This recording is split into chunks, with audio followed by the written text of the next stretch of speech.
Marie, est-ce que tu peux nous expliquer comment fonctionnent les vibrations sur le corps humain et leur incidence sur l'environnement en général? Alors c'est une question très très vaste. Les vibrations ont un effet sur le corps physique, sur les émotions, sur nos états de conscience, sur notre psychologie. On peut soigner par le son de plein de façons différentes, avec la musique, avec les émotions que ça peut procurer, mais aussi en dirigeant consciemment la vibration dans certaines parties du corps, sur les méridiens, les chakras, les corps subtils. On peut guérir ou aider certaines pathologies à s'améliorer. C'est-à-dire que l'incidence du son, elle est permanente. Tout autour de nous est vibration. On sait que la matière, au cœur de la matière même, il y a de la vibration. On vit dans des sociétés, dans des villes très stressées par le son, et on a perdu un petit peu notre façon d'appréhender le monde sonore, dans le sens que ouais, on écoute les choses trop fortes. La musique pour nous c'est quelque chose avec un clip, avec un artiste, avec une vidéo, et on a vraiment oublié un petit peu dans nos sociétés le côté thérapeutique de pas forcément que la musique, qui est l'organisation des sons, mais du son, de la vibration elle-même.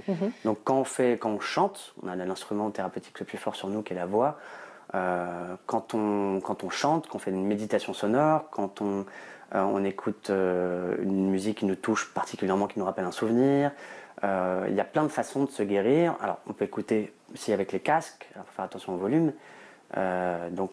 C'est aussi par le conduit cérébral, par la musique, mais aussi ce qu'on appelle les harmoniques du son vont avoir une influence sur le corps, sur les corps subtils. Donc, il faut parfois écouter de la musique que par le casque, c'est presque que 50% du côté thérapeutique de la musique. Donc voilà, c'est-à-dire que l'influence, elle est permanente, l'influence de la vibration. Nous sommes vibration nous-mêmes, nos cellules vibrent, et donc voilà, sur le côté physique ou psychologique, mental, les émotions, ou spirituel, la vibration a une influence permanente. Moi, ce qui m'a intéressé dans mes recherches, c'est le travail dans tous les musicothérapeutes que j'ai un peu recherché à travers le monde, c'est le travail de Fabien Maman, que j'ai trouvé extrêmement complet sur tous les points, sur le point de vue artistique de la musique, du point de vue scientifique, puisqu'il a fait pas mal de recherches avec le CNRS au début des années 80, de voir comment le son agit sur la cellule, comment la cellule réagit à telle ou telle fréquence, telle vibration, tel volume, avec tels instruments. Et alors justement, comment elle réagit par rapport aux vibrations? Qu'est-ce qu'il a découvert? Ce qu'il a découvert, il a fait une expérience assez intéressante à Jussieu avec le CNRS où ils ont mis des cellules sous microscope avec un système pour pouvoir prendre des photos de Kirlian, des photos où on voit le champ électromagnétique des cellules au moment où il va jouer une note. Donc on la voit sous silence, la cellule, où il n'y a pas de champ électromagnétique, et paf, dès qu'on envoie une note de musique, tout d'un coup, la cellule resplendit comme un mandala flamboyant avec des couleurs très très marquantes, turquoise, magenta. Donc ce qui fait apparaître très clairement, visuellement, à quel point les cellules répondent. Donc les photos de Kirlian nous font apparaître très clairement le champ électromagnétique. On en a tous un, c'est ce qu'on appelle religieusement l'aura. C'est notre champ énergétique autour de nous, et qui est le témoin de notre santé. Donc sur une cellule un petit peu cancéreuse, etc., très simplement, elles ne vont pas avoir le champ électromagnétique qui s'anime tel qu'on peut le voir sur des cellules saines. Donc ça, c'est révélateur pareil sur notre santé quand on fait du travail énergétique, parce que le travail sur le son, c'est un travail énergétique. On travaille sur les corps subtils et sur les chakras, les méridiens, c'est la médecine chinoise aussi. On peut voir, voilà, certaines personnes ont un champ énergétique déséquilibré, et par le son, on peut rééquilibrer tout ça. Donc voilà, moi l'expérience de Fabien m'a vraiment énormément parlé. Je pense qu'elle a inspiré beaucoup de gens, comme par exemple Emoto plus tard, quand il a fait ses expériences sur la mémoire de l'eau, où il a fait pareil, il a fait cristalliser l'eau, et après avoir fait écouter certaines musiques à cette eau. Et voilà, ça, c'est vraiment un travail qui était un peu dans la lignée de celui de Fabien, qui est très inspirant parce que visuellement on comprend très très bien, parce que la musique on la voit pas, on voit pas notre champ électromagnétique, donc parfois c'est un peu flou, mais tout individu peut comprendre que la musique a un effet très fort sur nos émotions, sur notre psyché, sur beaucoup de choses. Après, comment on dirige ça, comment on en fait une science pour vraiment soigner quelqu'un, c'est toute une autre chose. Voilà. Mais le travail de Fabien Maman, en tout cas, illustre très clairement ça. Après, toutes les techniques qu'il a développées, dont celle avec les diapasons, que je trouve aussi très intéressante, étaient très compréhensibles. Tu peux nous en dire un peu plus de cette technique avec les diapasons? Ah oui, alors ça, je vais aussi raconter ces expériences qui m'ont vraiment marqué. C'est-à-dire que Fabien est un musicien, un très grand musicien, qui est pianiste, guitariste, et puis à un moment il a commencé à faire des études d'acupuncture, et il est devenu acupuncteur pour musicien au départ. Et il a voulu soigner un enfant qui était venu dans son cabinet, le fils d'un de ses patients. Mais il était petit, il n'osait pas lui mettre une aiguille. Et donc, au mieux de mettre une aiguille, il avait un diapason près de sa guitare. Donc, un diapason, c'est une fourche qu'on tape. Et voilà. Et il a mis, au lieu de mettre l'aiguille, qu'est-ce qui se passe? L'aiguille d'un acupuncteur, au bout de 20 minutes, elle chauffe, il y a une résonance sur le point énergétique du méridien. Et il y a un système de résonance qui fait que ça chauffe. Quand ça chauffe, il y a une vibration qui apparaît. Et alors que le diapason, on a cette vibration tout de suite. Donc le pouvoir du diapason est 10 fois. Le diapason travaille 10 fois plus rapidement que l'aiguille. Et ce qui est très intéressant, c'est que les diapasons, des notes de musique, on a 12 méridiens qui sont assemblés à nos 12 organes vitaux. Et il y a 12 notes de musique. Alors ça pourrait être un hasard, sauf qu'il a développé tout un système de correspondance entre ces notes de musique et qu'on retrouve dans la médecine chinoise, dans la roue des éléments. Chaque élément ont une note, mais il y a 5 notes, donc 5 éléments. Et lui, il a transcendé un peu plus loin tout ça pour faire comprendre que chaque méridien avait une note. Donc après, il a développé des techniques sur les points maîtres d'acupuncture, sur différentes techniques. Il y en a entre 5 et 10 où on utilise des diapasons pour des pathologies très précises, ou comme quand vous allez voir un acupuncteur pour équilibrer le tout, ou quand on a une pathologie très concrète, un torticolis, un mal de dos, un lumbago, une sciatique, on va utiliser là 2 diapasons et on va se servir de la valeur expressive. Une note, do, sol, c'est 2 notes différentes, elles ont une valeur expressive, mais elles ont aussi une valeur énergétique du fait de leur différence de fréquence, et quand on les met ensemble, ça va créer quelque chose de différent dans le corps. C'est-à-dire que si on met une seconde mineure, si on met 2 diapasons, donc on a par exemple un do et un do dièse, une seconde mineure, ça va créer quelque chose de très instable pour les cellules qui sont cristallisées, là où il y a de la douleur, donc ça va les décristalliser. Et puis après on va mettre une tierce, la tierce a cette vertu énergétique de disperser l'énergie. Et après on met une quinte pour tonifier. La quinte porte bien son nom, elle tonifie. Donc par ces procédés, en utilisant 2 diapasons, on peut aussi vraiment soigner des pathologies physiques ciblées très concrètes. C'est pas que pour rééquilibrer les corps subtils ou les méridiens, ou du travail qui est plus de longue haleine. Alors justement, toi, dans ta pratique au quotidien, comment tu utilises le son? Dans ma pratique, dans les soins que je donne, ou parce que le son, moi je l'utilise vraiment toute la journée, je pourrais dire, mais je l'utilise. Alors moi personnellement, je pratique les techniques de Fabien Maman de l'académie Tamado, dont j'ai été certifié. Donc les gens viennent chez moi, il y a toute une séance de diagnostic, et puis on va, selon la pathologie, le problème ou ce que je sens qu'il faut faire, je vais ou utiliser que les diapasons, ou les diapasons avec des couleurs, avec de la lumière, ou je vais chanter certains sons qui me semblent intéressants, ou je peux même aussi à la fin jouer du piano pour la personne dans une certaine gamme qui correspond à la tonalité, si on est en hiver, qui va permettre à la personne de s'accorder avec l'énergie de la saison. Je peux jouer de certains d'autres instruments, des bols tibétains pour lui couper le mental. Je vais prendre parfois des instruments même. Alors je travaille que avec des instruments acoustiques, parce qu'il y a une vertu dans le son acoustique. Les harmoniques des sons acoustiques sont. La thérapie, elle a lieu dans les harmoniques, pas l'harmonie. L'harmonie, c'est les notes qui vont bien ensemble. D'accord. Les harmoniques, c'est les sons qui sont générés par une seule note. C'est comme si je jouais une corde de guitare, une seule corde. Hop. Il y a une seule note, c'est comme si vous jouez du rouge ou du vert, mais de cette note, il y a un truc qui tourne qui est comme, je joue du rouge, mais il y a tout l'arc-en-ciel qui tourne. Donc c'est l'aura du son. Il y a le physique, le boum que j'ai joué, mais il y a quelque chose d'impalpable qui tourne autour, qu'on entend un petit peu, ce qui fait la rondeur du son. Et ce sont les harmoniques, et c'est les harmoniques qui ont une vertu thérapeutique très importante sur les cellules, sur les corps subtils et sur le champ électromagnétique. Donc si vous prenez des instruments Moi, je suis très sensible à ça, donc je vais chercher des instruments dont les harmoniques ressortent le plus, parce que c'est ce qui va inconsciemment, et pour moi inconsciemment, vraiment avoir un effet thérapeutique sur le patient.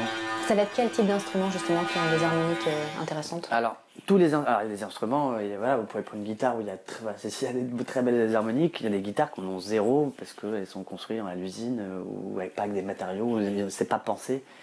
Des très bons luthiers, ils font vraiment attention à ça. Les violons, les Stradivarius, on ne sait pas pourquoi, mais d'ailleurs on sait qu'il utilisait beaucoup la géométrie sacrée pour faire son instrument, mais font ressortir les harmoniques. C'est ça qui fait la beauté, c'est que ça fait ressortir les harmoniques d'une façon incroyable.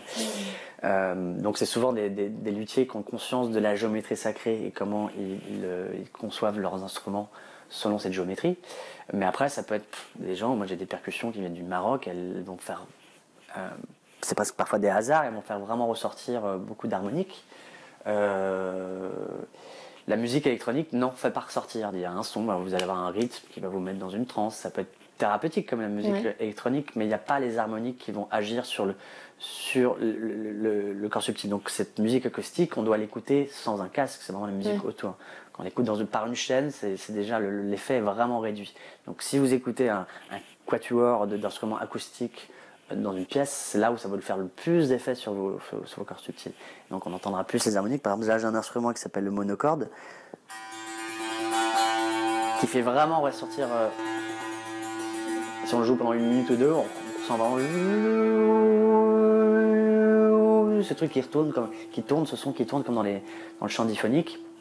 Voilà, donc parfois je peux aussi, pour le patient, jouer ça pendant 1/4 d'heure, 20 minutes, en faisant certains chants, et ça va l'induire dans un certain état de conscience qui va lui permettre une certaine forme d'auto-guérison. Parce qu'on vient pas pour... Alors, les gens veulent guérir, et on cherche toujours, surtout dans nos sociétés, à avoir un déclic tout de suite. Il y a des gens qui vont prendre de l'ayahuasca en Amérique du Sud parce ils ont du mal à avancer petit à petit vers une guérison, parce qu'on est dans des sociétés comme ça où toutes les choses doivent être immédiates. Donc moi, c'est-à-dire que ce qu'on crée, je pense, il y a plein de formes de musicothérapie, de sonothérapie différentes. Moi, ce qui m'intéressait beaucoup, c'était les techniques de Fabien Maman, mais il y en a plein dans le monde de personnes qui travaillent différemment. Mais ce qui est important, moi, ce que je crois qu'on fait, c'est qu'on crée un espace dans lequel la personne peut générer son auto-guérison. Et après, c'est pas un rythme, en revenant plusieurs fois. Moi, je viens pas. Parfois, on peut soigner vraiment quelque chose de un torticolis, quelque chose de très concret, ou quelqu'un qui a des insomnies, qui a des problèmes chroniques réguliers. Ça, on peut voir un progrès assez rapidement. Mais c'est aussi parce que je donne, entre guillemets, des devoirs, des conseils à appliquer pour que la personne, chaque jour, puisse générer par elle-même des outils qui vont l'aider et qu'elle ne soit pas dépendante d'un thérapeute, que ce soit de celui-là ou après d'un autre médecin, d'un médicament. On est tous dépendants à quelque chose. Donc voilà, on a l'instrument le plus thérapeutique sur nous-mêmes, chaque être humain, et on l'oublie parce qu'on pense que c'est fait pour les divas sur scène, etc. La voix est l'instrument le plus thérapeutique. Donc moi, je conseille aux gens de faire juste 10 minutes ou 1/4 d'heure le mot peut faire peur, méditation sonore, mais en tout cas de se poser et de faire un son.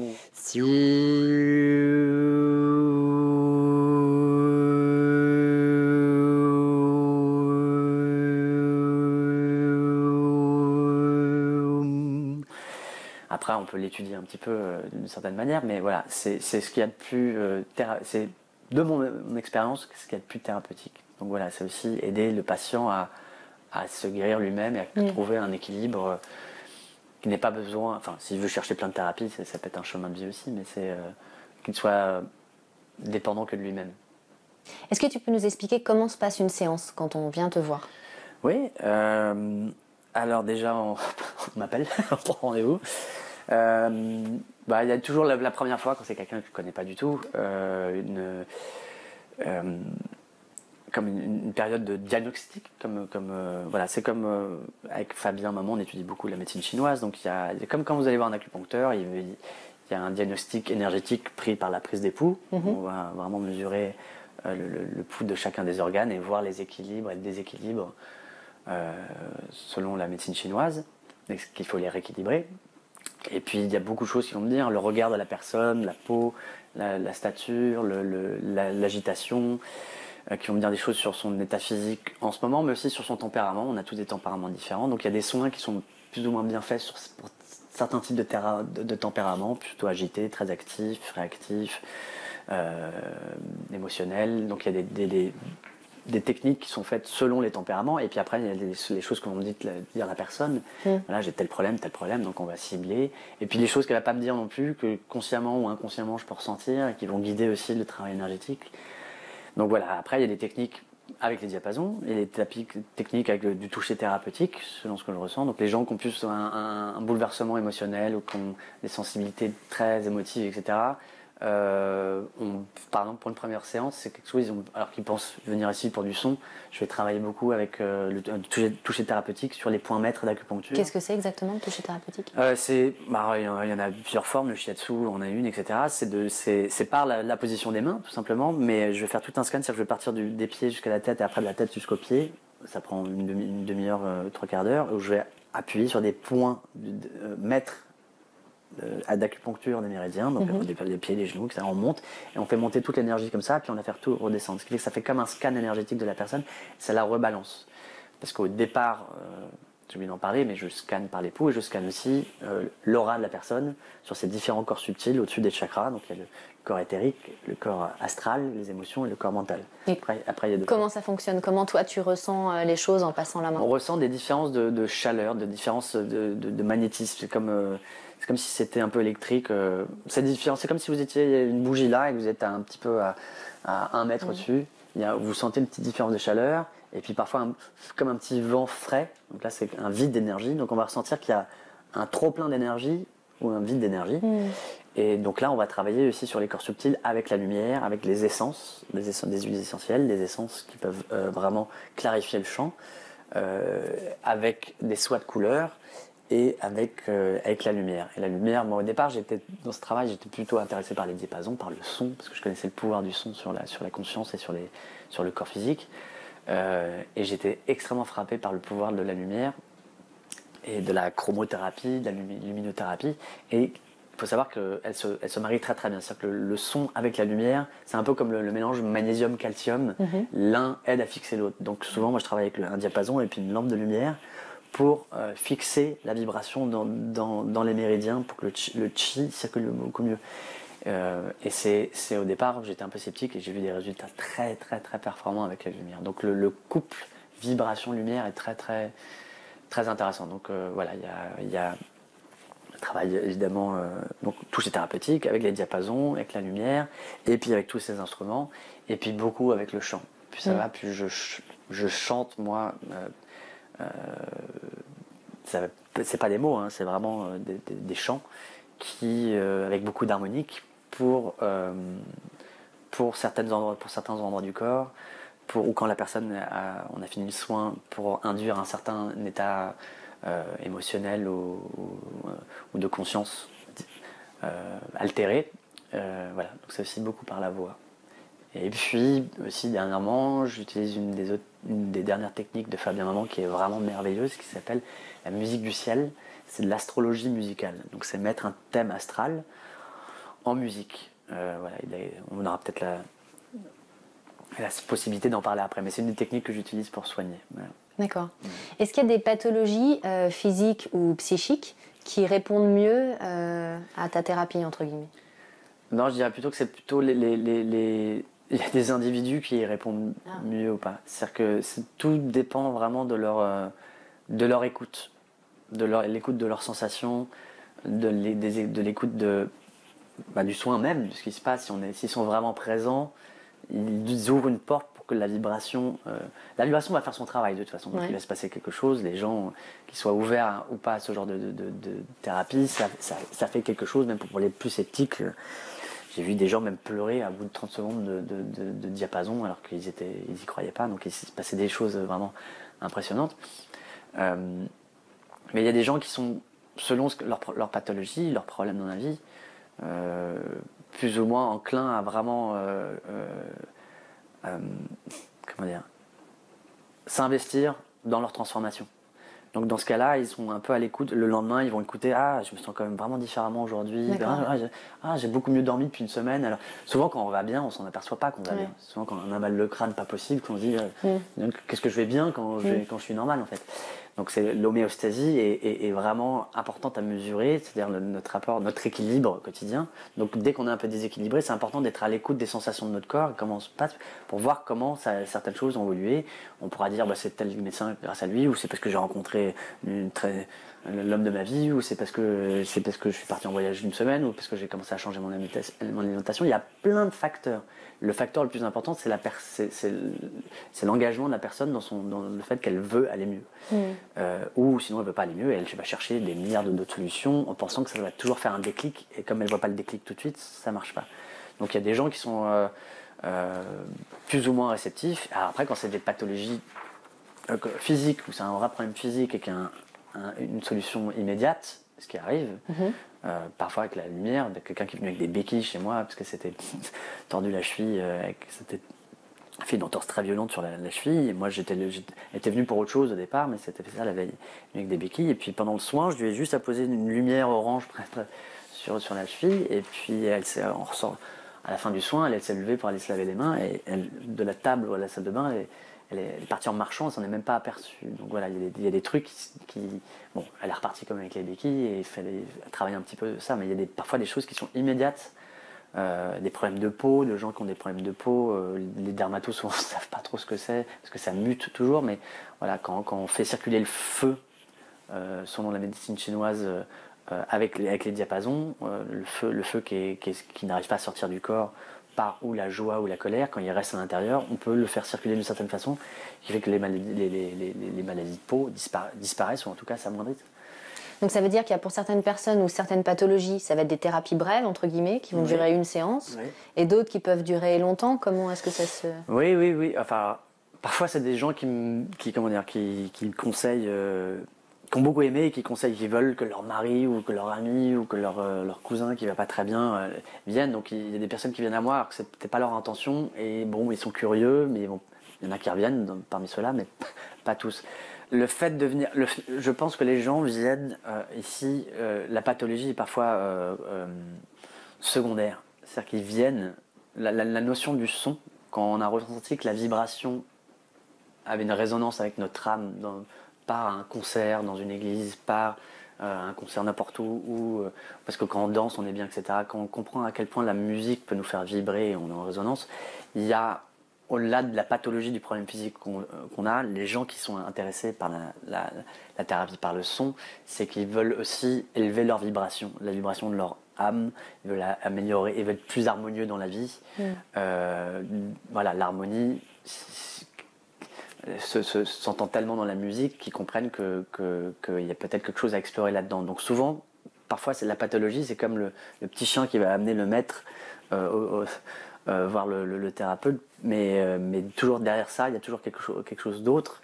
Et les gens, alors je vais leur donner des conseils sur les méditations sonores, sur d'autres choses, où eux vont m'apprendre des choses, c'est toujours un échange. Et dans ce cas-là, on rentre dans un travail où les gens reviennent, pas pour une pathologie qui reviennent, mais aussi pour travailler leur musicalité, même s'ils ne sont pas musiciens, mais à être plus harmonieux dans la vie. Là, il y a un suivi qui est beaucoup plus long et que j'improvise aussi. Ouais. C'est presque du coaching finalement. Oui, ça devient. Parfois, certaines personnes, j'ai des programmes vraiment affiliés parce que les techniques que j'ai de base sont très bien pour soigner des trucs. Et puis après, ils ont envie, en venant régulièrement pendant 2-3 mois, ils ont compris beaucoup de choses sur eux-mêmes et ils ont envie de continuer. Donc là, moi aussi, j'expérimente aussi sur un suivi un peu plus long. Il se passe des belles choses qui sont plus du niveau de la conscience et des habilités qu'ils retrouvent dans leur vie, de la mémoire, c'est du mode de l'expansion de conscience après. Voilà. Alors, tu travailles actuellement en collaboration avec Fabien Amand sur son dernier livre. Oui. Donc tu nous en as parlé un tout petit peu en début de cet entretien. Est-ce que tu peux nous en dire un peu plus ? Oui, ça a été une très belle histoire. J'ai eu l'honneur de pouvoir traduire en français son livre La musique du ciel, qui est vraiment un peu l'apothéose de son travail, parce que c'est évidemment sur tout le travail énergétique. On parle beaucoup aussi des corps subtils, de la thérapie par le son, mais c'est aussi toute sa vie de musicien et de thérapeute et d'astrologue. Donc et voilà, le livre se conclut par une technique, comment on met un thème astral. Voilà, on peut en voir un ici, on verra ça peut-être plus tard, un thème astral, comment on le met en musique, comment chaque planète dans telle maison, dans tel signe du zodiaque, etc., correspond à une note. C'est pas Pluton c'est égal à un sol dièse, ou Uranus c'est un do, c'est-à-dire que, parce que tout est en mouvement. Donc souvent je vois des bols tibétains, c'est le son de Saturne, bon d'accord, pourquoi pas, mais tout est mouvement. Enfin, il faut toujours se souvenir de ça, dans le travail énergétique, tout bouge. Donc c'est difficile, même des concepts avec les diapasons, les choses peuvent être un peu à chaque fois transcendées, parce que les gens ont des énergies qui bougent selon les époques. Voilà, donc le mouvement des planètes bouge, mais donc telle planète dans telle maison, dans tel signe, va correspondre à telle note. Mais si elle était un peu plus loin, elle correspondra à une autre note.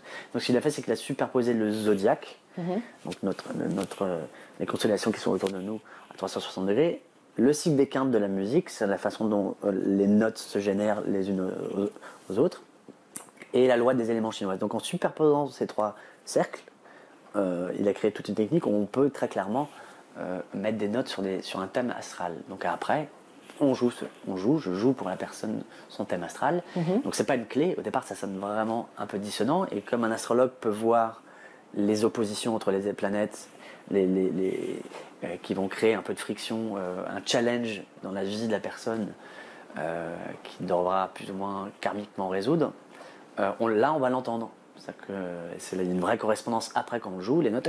Dès qu'il y a une opposition entre les planètes ou un carré, paf, on l'entend, et voilà, on peut dire à la personne, bah tu vois, ce que tu entends, c'est Pluton en maison 4, etc. Donc un très bon astrologue pourrait dire, bah ça correspond à ça, à tel signe, à telle chose, mais on l'entend. Donc les gens finissent par entendre la vibration sur laquelle ils sont nés, et est-ce qu'ils perçoivent quand tu vas jouer leur thème astral, entre guillemets, leur thème natal, est-ce qu'ils perçoivent les disharmonies ou pas, vu que c'est le leur? Bonne question, c'est très subjectif. C'est-à-dire que moi, je me suis aperçu en réécoutant avec des personnes, oh, celle-ci, elle est quand même bizarre cette note. Et les gens disent, ah non, oui, elle est un peu tendue pour eux, mais ça les dérange pas. On a tous une appréciation différente des consonances et des dissonances. Donc il y a des dissonances qu'on va vraiment pas supporter, certaines personnes, et d'autres, mais selon comment elles ont été amenées harmoniquement par d'autres notes avant. Et voilà. Et donc c'est justement à certaines personnes, c'est parfois bien de leur dire, ouais, c'est cette note-là que je trouve très bizarre, et puis elle dire, ah bah non, moi je l'aime bien. C'est assez subjectif, bien sûr. Et c'est un travail, la musique, le fait de l'entendre, on peut le dire, on peut pointer les notes qui nous sonnent un peu bizarres, mais après, on fait plusieurs tours du zodiaque. C'est-à-dire que je vais jouer la première fois telle quelle, et puis plus ça va, plus on l'harmonise, puis on montre par l'harmonie musicale comment devenir musical dans la vie, c'est-à-dire nos angles un peu aigus de nos caractères, etc. Et quand on en a pris conscience, quand on a 5 ans, on ne sait pas, on blesse les gens, etc. Quand on en a conscience, la musique nous montre comment arrondir cet angle. Ça ne veut pas dire le couper, parce que c'est une partie de notre... On est un diamant, on a une facette, la lumière passe à travers nous, à travers différentes facettes, et voilà, on a des angles du diamant qui peuvent plus ou moins être pointus, et le but c'est de pas de nous changer, mais on en a conscience. Donc comment, quand je tourne ça et que je peux taper quelqu'un sans faire exprès, comment je peux l'arrondir? Donc je joue tout le début tel quel, et plus ça va, plus je vais tourner, et plus je vais l'harmoniser pour montrer à la personne comment on peut harmoniser, comment elle peut s'harmoniser elle-même.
réalise régulièrement des concerts harmonisants aux intersaisons. Oui. Avec n'importe qui veut se joindre à toi, à vous quand vous êtes plusieurs. Oui. Est-ce que tu peux nous expliquer comment ça fonctionne, quel est le but? Oui. Alors c'est des concerts harmonisants qu'on fait au solstice et aux équinoxes, donc 4 fois par an. Ça m'arrive d'en faire un petit peu dans les intersaisons, sous certaines dates celtiques. C'est des concerts qui sont... c'est pas pareil, c'est Fabien Maman qui a développé ces concerts, c'est-à-dire le but c'est de nous relier à l'énergie des saisons. Si les solstices et les équinoxes ont été à chaque fois marqués et représentés dans toutes les religions, c'est qu'ils ont une valeur énergétique. Le solstice d'hiver, voilà, le soleil commence, les jours commencent à rallonger, on appelle ça le nouveau soleil, il se passe quelque chose d'énergétiquement. Et l'agriculture, la façon dont on célèbre les saisons, notre rythme de vie, la vie en communauté est rythmée par ce cycle annuel. Donc, et dans la médecine chinoise, voilà, le feu correspond à l'été, l'eau à l'hiver, le bois au printemps, etc. Et donc la terre et l'air à l'automne.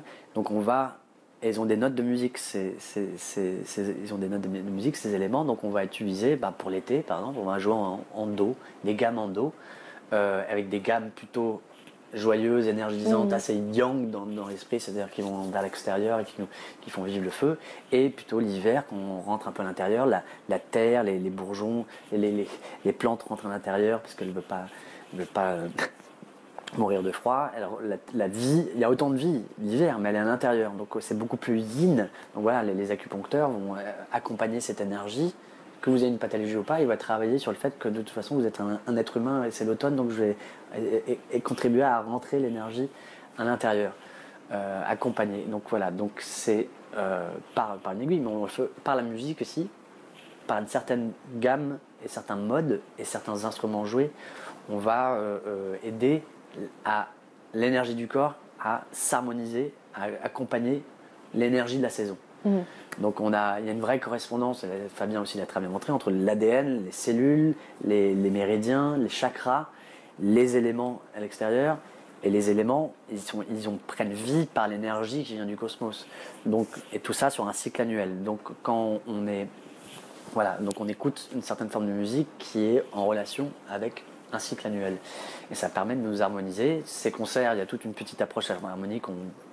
On joue beaucoup les sons des éléments, l'eau, l'air, des sons d'oiseaux, etc. Et ça déjà les gens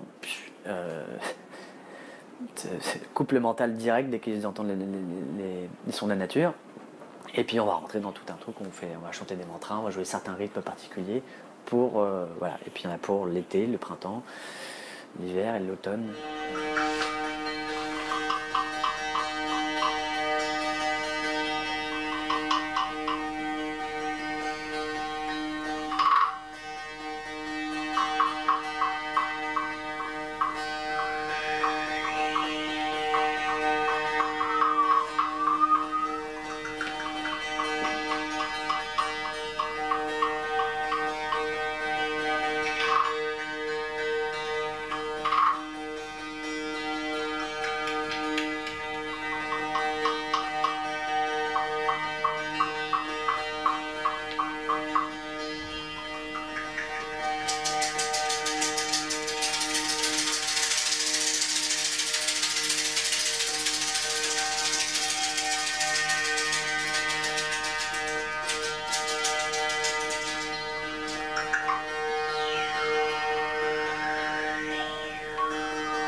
Et je crois que tu as d'autres projets également dans les mois qui viennent, aussi par rapport aux enfants.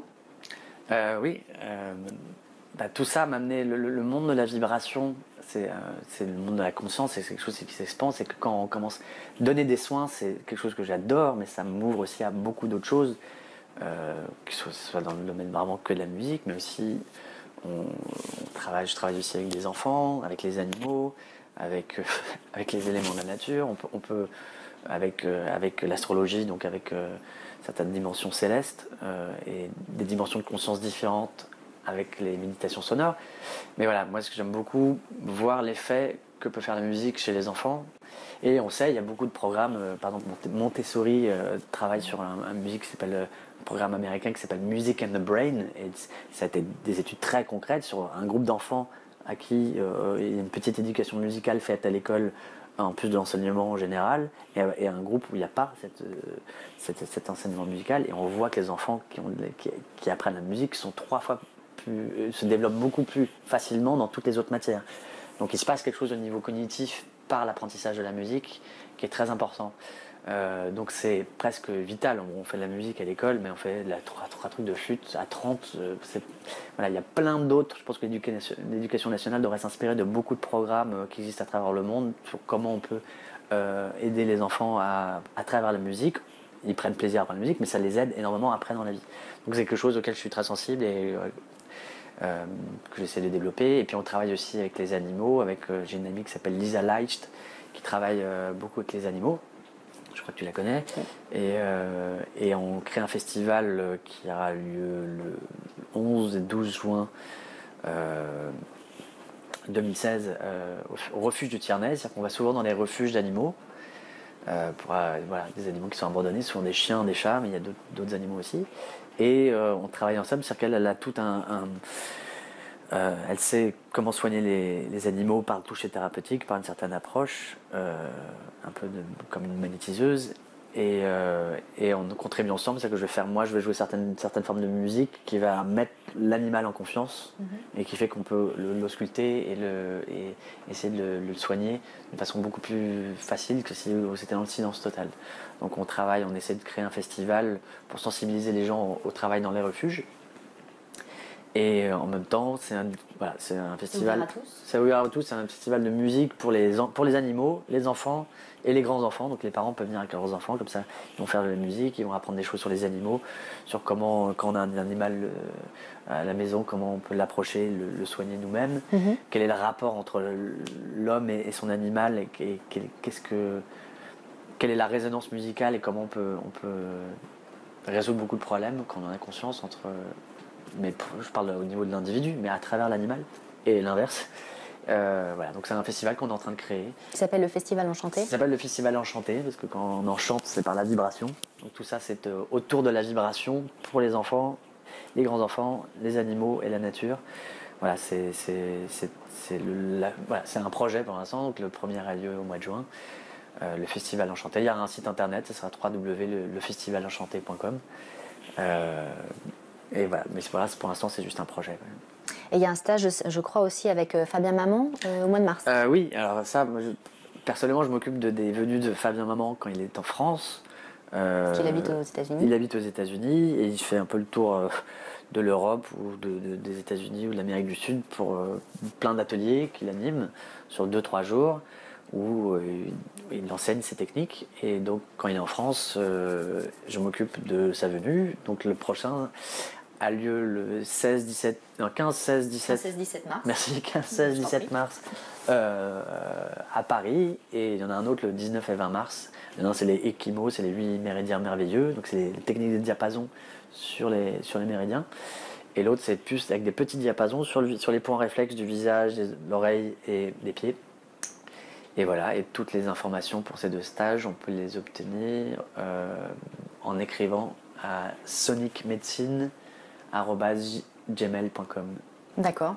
Et pour toutes les informations sur ton travail, c'est sur ton site. Pareil, voilà, moi j'ai un site internet, ça c'était l'adresse email du site, mais j'ai un site qui s'appelle sonicmedicine .com, sonicmedicine.com, et sur lequel il y a vraiment toutes les techniques et toute l'approche. Et voilà, je parle aussi beaucoup de groupes de méditation sonore que j'anime, qui sont pour moi presque maintenant la chose la plus importante au niveau individuel et au niveau des gens qui me suivent depuis un moment, plus sur l'expansion de conscience et des apports que chacun peut ressentir, les habilités, les nouvelles aptitudes que les gens ressentent juste en faisant du son.